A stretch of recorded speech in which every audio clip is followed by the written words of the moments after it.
Hoje a gente vai conversar com um amigão aqui, que é o Carlito Neto, do canal O Historiador, que de fato é um amigo, não é apenas um colega de YouTube aqui, não, é um amigão nosso, a gente troca ideias, e hoje falar um pouco sobre o livro que ele acabou de lançar, que se chama Falando Política Sem Politiquês, falar um pouco do canal dele, trocar umas ideias. Seja bem-vindo, Carlito.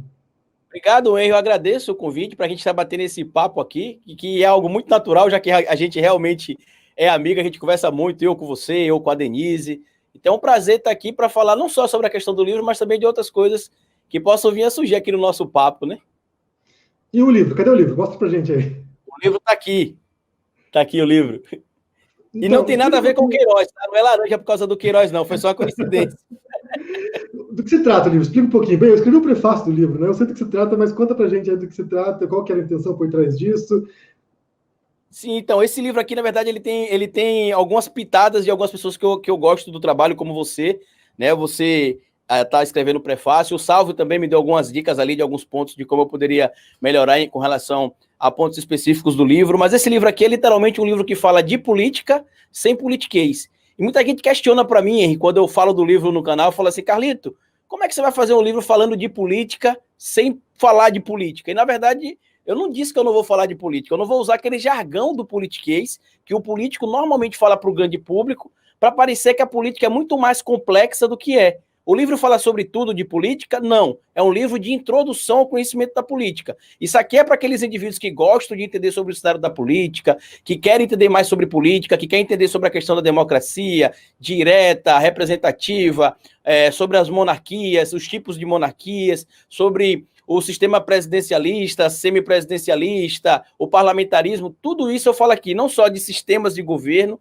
mas também de formas de governo. A gente fala, por exemplo, sobre a república, a gente vai ter os sistemas e as formas de governo. Então, eu estou trazendo esse livro aqui para mostrar para o grande público que é possível qualquer pessoa entender de política sem precisar ter toda aquela bagagem, por exemplo, que os políticos querem vender para você. Eu, esses dias, conversando com uma amiga, ele falou, Carlito, o seu livro é bom porque a pessoa que sabe ler, lê o seu livro, porque ele é um livro que fala sobre política de forma simples, mas não é simplista. Ele é um livro que tem uma linguagem acessível, você já leu o livro, inclusive, ele tem uma linguagem acessível, é um livro que qualquer pessoa vai entender. Faltam algumas coisas aqui da parte técnica da política, falta, mas eu também não poderia falar sobre tudo que tem lá na lei dos partidos, tudo que o TSE fala, tudo que tem dentro da política, porque senão o próprio público ia falar, é muito difícil, eu vou parar. Então eu queria mostrar para eles que o grosso da política é 10 vezes muito mais fácil do que eles imaginam. Basta eles realmente se atentarem um pouco mais.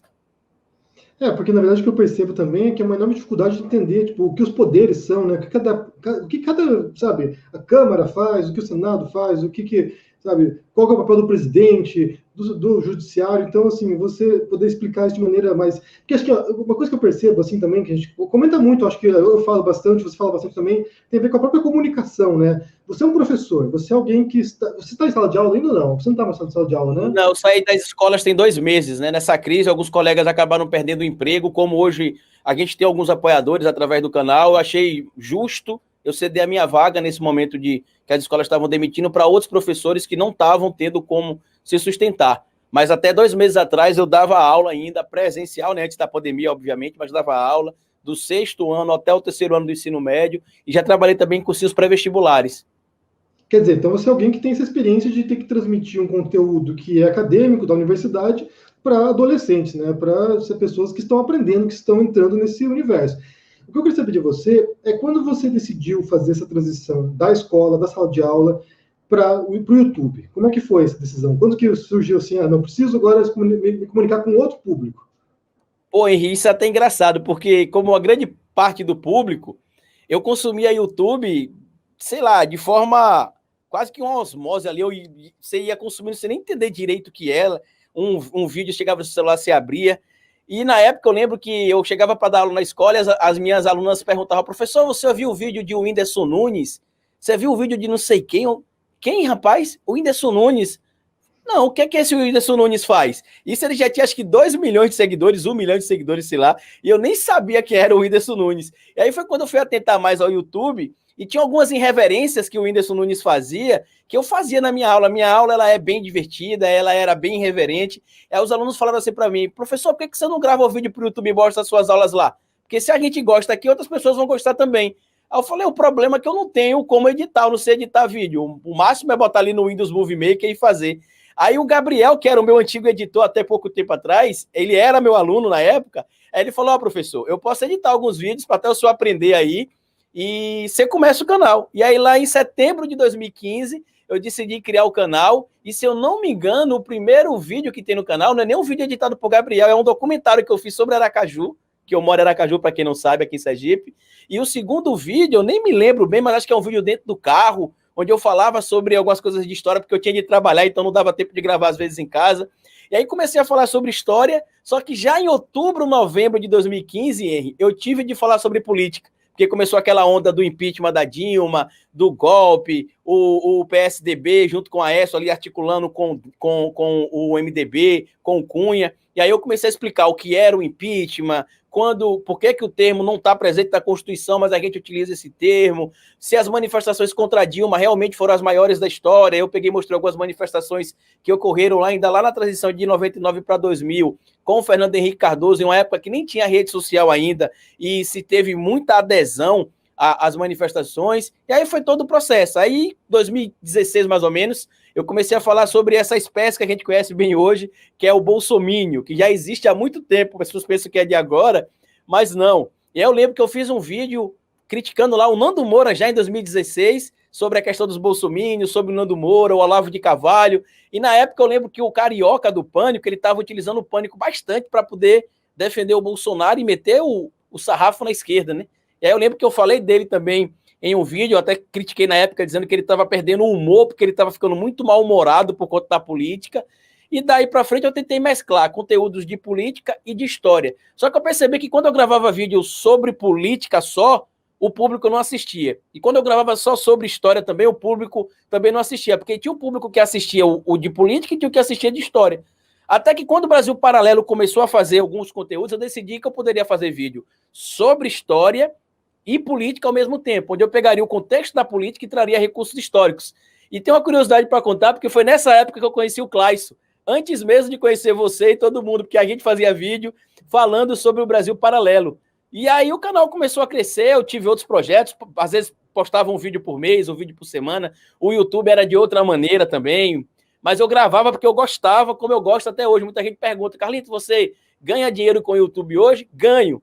Hoje o YouTube é uma fonte de renda para mim também. Mas eu gravei vídeo até 2018 sem sacar R$1. O primeiro saque que eu fiz do YouTube foi em outubro de 2018. E olha que eu criei o canal em setembro de 2015.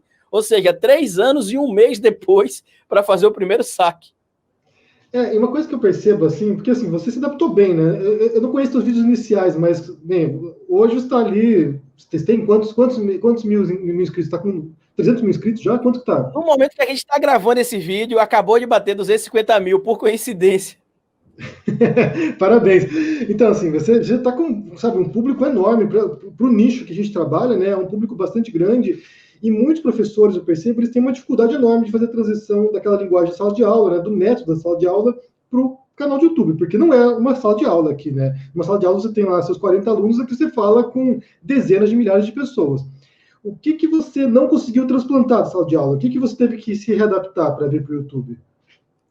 Uma coisa que é até bom, que ótima pergunta você fez, Henry, porque muito se questiona sobre a educação na sala de aula, se ela é individualizada ou não, e apesar de terem 40 alunos, 50 em alguns casos, a gente consegue ter uma educação individualizada, você consegue perceber aquele aluno que tem uma dificuldade maior em um tema ou em outro, e você chega ali no canto dele, ali, dá uma explicação, você consegue perceber aqueles outros que entendem um pouco melhor. Na internet, no YouTube, eu não consigo ter esse dimensionamento.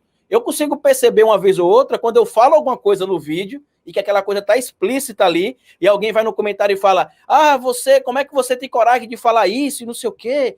Eu falo, peraí, será que esse cara assistiu o vídeo, ou essa pessoa assistiu o vídeo mesmo, ou está comentando por comentar? E outra coisa também que eu trouxe no começo da produção do conteúdo, e eu acabei depois tentando mudar um pouco, é essa questão de explicar tudo muito detalhado. Eu lembro que no começo as pessoas falavam, Carlito, você está gravando vídeo pensando que seu seguidor é alguém que não sabe de nada e que está chegando aqui para aprender tudo. E não é assim. Inclusive, o próprio Salvio, nesse livro aqui, ele falou, Carlito, eu queria pedir que você relesse tudo de novo. Aí veja aí o que é que você identificou. Aí eu falei, eu identifiquei que é um livro para quem não entende nada de política, né? Ele falou, só que seu público entende de política. A sua influência de professor Tá no livro, você está tentando explicar tudo detalhado, nos mínimos detalhes, e o seu público pode até ficar ofendido com isso, porque às vezes parece que você está achando que está falando com gente que não sabe nem dar um pingo no i, e na verdade o seu seguidor é alguém que já conhece o que está procurando ali, e que vai procurar alguém que fala daquele tema para aumentar o seu acervo, sei lá, político ou até mesmo cultural, para tentar argumentar com os amigos. E aí, a partir dessa crítica do Salve, inclusive, que eu comecei a ponderar mais, que eu lembrava que eu ficava muito no vídeo. Isso aqui, para você que não sabe, como se realmente meu público não soubesse, e o público sabia, só que era uma mania, talvez, a palavra é essa, da escola que eu trouxe da sala de aula para aqui, para o canal no YouTube. Na verdade, assim, o que a gente percebe, né, é quase um diálogo, embora seja uma coisa bem mais impessoal, porque você não tem esse contato olho no olho, mas as pessoas estão trazendo informações para a gente, né? Elas trazem, tem psicólogos, tem historiadores, tem professores, tem, sabe, engenheiros, um monte de gente vem trazendo um monte de referências para a gente nos comentários aqui, que é um espaço de debate também, e a gente vai aprendendo com elas. E eu senti que você também nesse processo, né, do YouTube, da comunicação, você sentiu que precisava voltar a estudar, né? Você voltou para a universidade, né? Você está fazendo agora direito. Tô fazendo. Na verdade, eu fiz uma loucura, né? Eu fiz duas coisas ao mesmo tempo. Eu decidi que eu precisava entender mais de política, porque apesar de meu pai ser militante de esquerda ou envolvido com a política a vida toda, eu estava lá com ele o tempo todo, mas aquela parte teórica, um pouco mais específica da política, eu não entendia. Por exemplo, eu acreditava naquela teoria que todo mundo acredita, que se todo mundo votar em branco e uma pessoa só votar, a eleição é cancelada. E isso é o mito. Eu falo sobre isso no meu livro, inclusive, porque, na verdade, a eleição só leva em consideração os votos válidos. Votos brancos e nulos são inválidos. Então, pode ter 1 milhão de votos nulos e 1 milhão de votos brancos e 2 votos válidos que vão ser contados os votos válidos e não os votos nulos. E aí algumas coisas me inquietavam. Eu lembro que teve uma vez que eu fiz um vídeo aqui no meu canal, que eu tinha lido alguma coisa em um portal, e aí fiz um vídeo aqui, todo cheio de autoridade, falei, aí o seguidor mandou o link para mim, Carlito, ou você interpretou errado, ou você não entendeu. Aí mandou um artigo para mim. Poxa, Henry, na hora que ele mandou o artigo, eu fiquei com a vergonha alheia, cara. Eu falei, como é que eu falei isso pro grande público que segue meu trabalho, entendendo dessa maneira? Eu falei, não, então vou entrar na universidade para entender um pouco mais. E aí, em abril de 2019, eu decidi fazer a especialização em ciência política, e inclusive fiz dia 30 agora de agosto, eu vou fazer a sustentação oral, a nota escrita já saiu, eu tirei 9, e a temática do meu TCC é a não criminalização dos movimentos sociais agrários. Eu falo por que não se deve criminalizar o MST, e eu levanto a importância do processo de reforma agrária no nosso país, e dou o exemplo da minha região aqui em Sergipe, porque Sergipe é um exemplo para o Brasil de reforma agrária. E aí, entrei em abril na pós-graduação, quando foi em agosto, a universidade me ligou, dizendo que tinha uma promoção para quem era portador de diploma de 50% até o final do curso, se eu tinha interesse em fazer. E aí, eu sempre fui apaixonado pelo direito, nunca fiz porque eu não podia pagar, e como a gente teve aqui uma base de apoiadores no canal, graças a Deus, que ajuda a manter os estudos aí, eu peguei e decidi entrar na universidade, e aí fui meio louco aí, durante uns 7 meses, 8 meses, aí foi os dois. Era aula na pós, que era a EAD, e a aula na faculdade, que era presencial todo dia, mais aula nas escolas de manhã e de tarde, mais gravação de vídeo para o canal no YouTube 3 vezes por dia também. As pessoas não têm ideia, né, da correria que é, né? Porque, assim, acho que a gente sabe tudo e acabou, né? E é um processo perpétuo, né? Na verdade, a pesquisa, o estudo, a investigação, sabe, reunir esses materiais, a gente não para, né, Carlita? Assim, é o dia inteiro em torno disso, né? Muita gente não tem noção de que, de fato, é um trabalho, né? Você está aí investigando, fazendo suas buscas, se comunicando com as pessoas. Você teve, por exemplo, alguns casos que eu me lembro daquela... quando surgiu aquela história de que seria uma bolsominion, da Lúcia, daí você foi investigar, você foi conversar com as pessoas. Então, assim, é de fato um trabalho bastante exigente, né? Então, eu criei um segundo canal, Henry, chamado Carlito Neto, né? Inclusive, vou aproveitar essa audiência aqui para pedir para o pessoal seguir lá o meu segundo canal, que eu mostro os bastidores agora. Não é monetizado o canal ainda, obviamente, mas eu mostro os bastidores. E, por coincidência, o próximo vídeo que vai sair no canal, não sei se esse vídeo vai sair antes ou depois do que eu vou postar, eu mostro lá nesse vídeo de bastidores esse processo de pesquisa, e eu mostro por que a gente tem que ter cuidado. E aí eu mostrei, inclusive, que eu fui notícia na TV Record da Paraíba, porque eu fui o único portal de notícias da internet a checar e compartilhar a informação verdadeira sobre a doutora Lúcia, né? Ele falou lá, o apresentador do jornal lá da Record, da Paraíba, falou que eu era historiador, que eu fiz um trabalho de pesquisa, e é isso mesmo que é importante no nosso trabalho, porque às vezes o público, Henry, vê o nosso vídeo aqui de 10 minutos, 12 minutos, só que eles não sabem que às vezes aquele vídeo ali demorou 6 horas de pesquisa, 7 horas de pesquisa, ainda comenta assim, poxa Carlito, poxa Henry, o vídeo deveria ter menos de 10 minutos, como é que eu vou pegar um vídeo de 6 horas de pesquisa,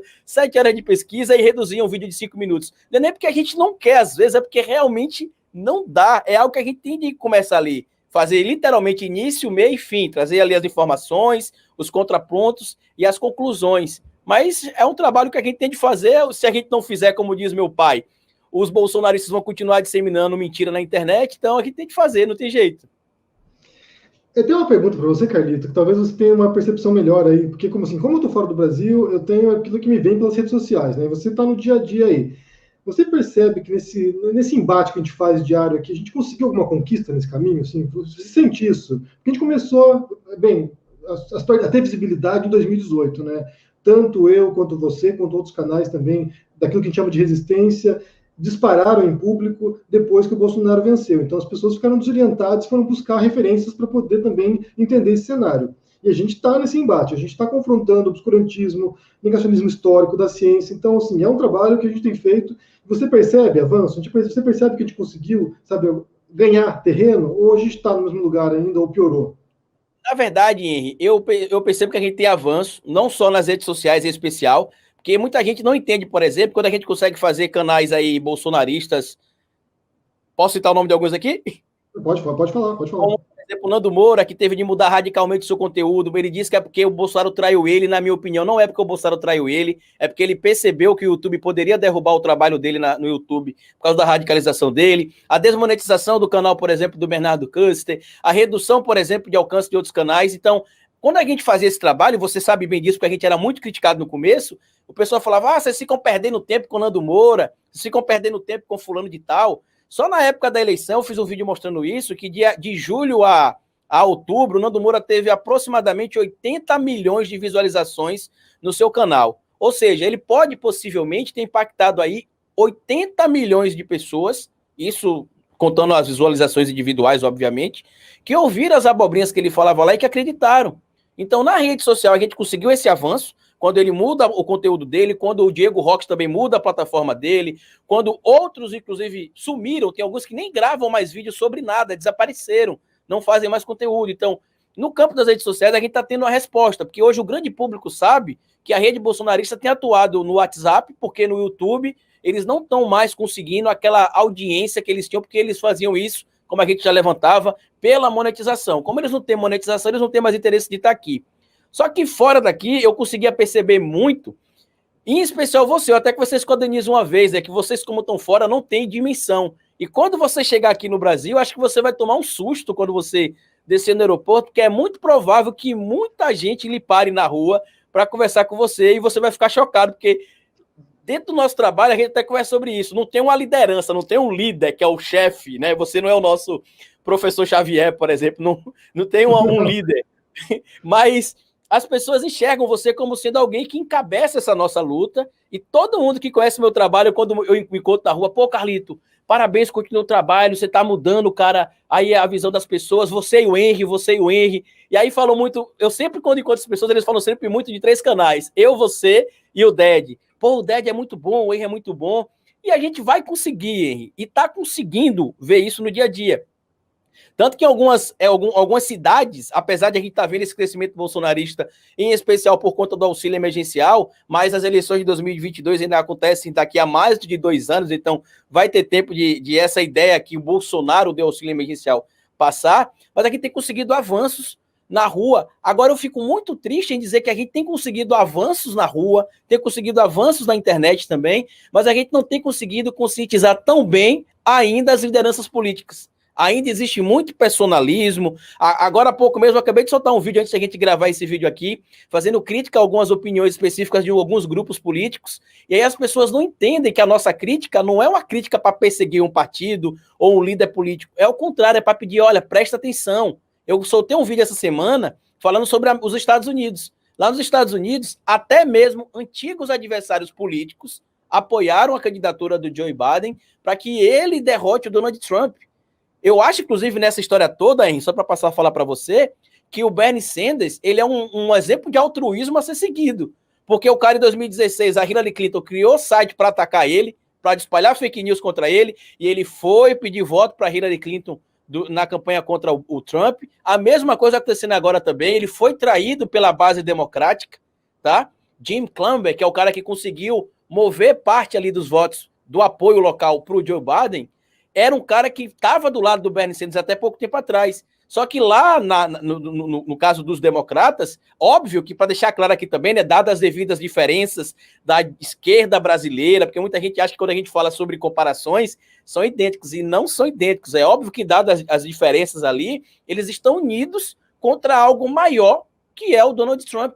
Eu tenho uma camisa que eu gravei um vídeo fazendo uma crítica esses dias, hein, que a camisa diz o seguinte: a luta é pelo Brasil, pela democracia e contra o fascismo.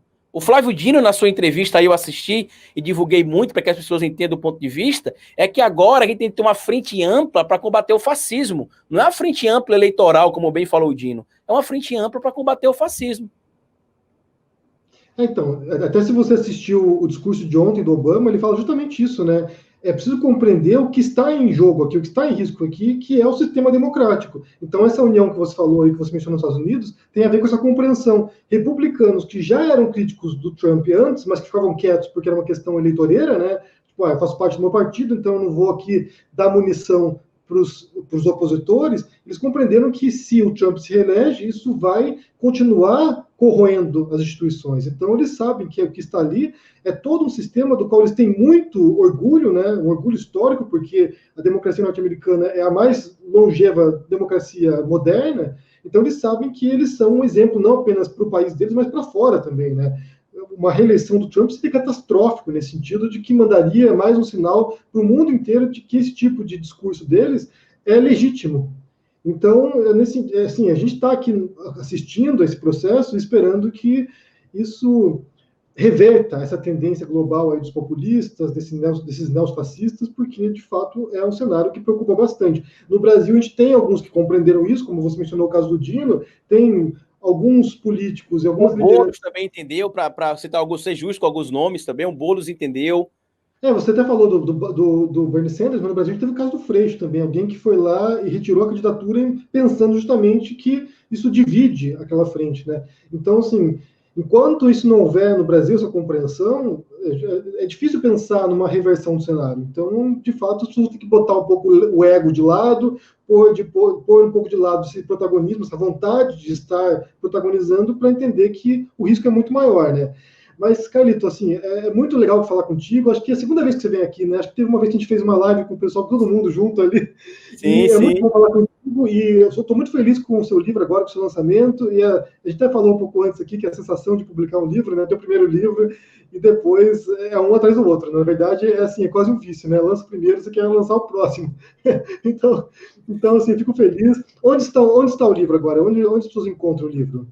Pronto, o livro a gente tem ele na versão física, no site da Cota Editorial. Eu vou pedir, se você puder, botar pelo comentário fixo o link para o pessoal adquirir, na versão física. Vai estar disponível também nas bibliotecas, agora que já estão abrindo alguns lugares aí, o envio vai acontecer. Eu queria aproveitar aqui e pedir às pessoas que tivessem um pouco de paciência com o envio, porque o Correio está em greve. E algumas pessoas já começaram a mandar mensagem falando: Carlito, quando é que vai chegar? Então, o envio é feito pela editora, é feito dentro do prazo, tanto que esse aqui não é o meu ainda, é o da minha namorada, que ela fez a compra, inclusive, tá? Esse aqui não é o meu ainda. Ela recebeu certinho, o meu pai recebeu dele também, vários amigos meus receberam também, vários seguidores. E na versão digital, para quem é mais ansioso como eu, que quiser começar a ler, só acessar a Amazon.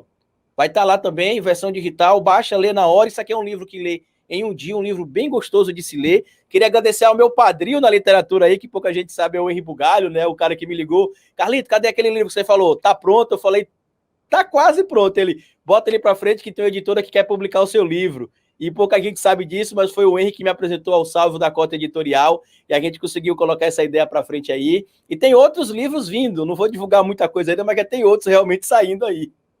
E hoje entrou na pré-venda o meu sobre Jesus, né? O Rei dos Judeus, que agora vai sair em outubro, então já está engatilhando.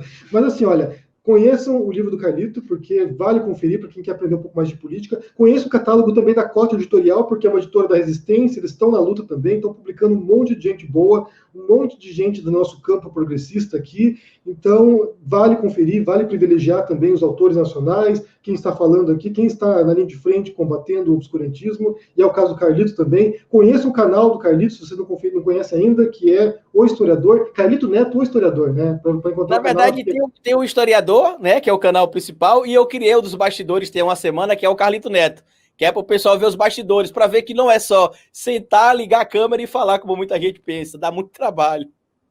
Então, perfeito, Carlito. Obrigadão pela conversa. Confira o canal do Carlito e a gente está por aí no combate. Obrigadão, Carlito. Valeu, hein? Até mais.